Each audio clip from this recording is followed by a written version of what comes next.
Good evening. Today we discuss Dowry Prohibition Act 1961. Act number 28. The Dowry Prohibition Act 1961, it contains total number of section 10. Section 1. Short title, extent and commencement. The Dowry Prohibition Act 1961 is the short title of this act and it extends to whole of India. And enforceable date was 1st July 1961. And President gave his consent on 20th May 1961. Section 2. Definition of dowry. Dowry means any property or any valuable security which is giving or promised to give either directly or indirectly.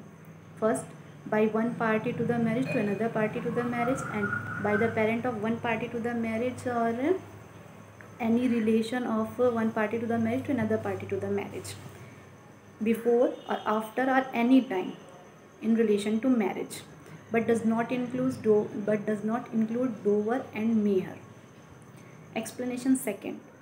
Valuable security shall have the same meaning given under section 30 of the IPC. Section 3. Penalty for giving or taking dowry.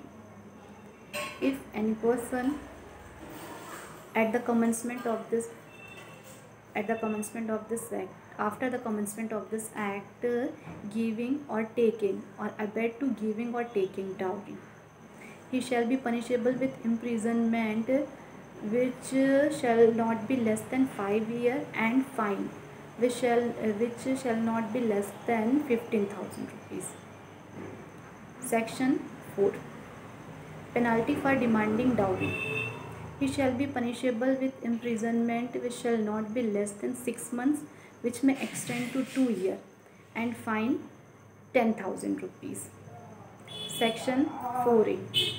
Ban on advertisement. If any person offer any advertisement through newspaper, periodical, journal, any other media to any property, part of property, any value, any property, part of property, any business or any other interest as a consideration of the marriage to her daughter or son.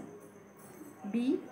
Publish, circulate any advertisement as referred to in clause A. He shall be punishable with imprisonment which shall not be less than 6 months, which may extend to 5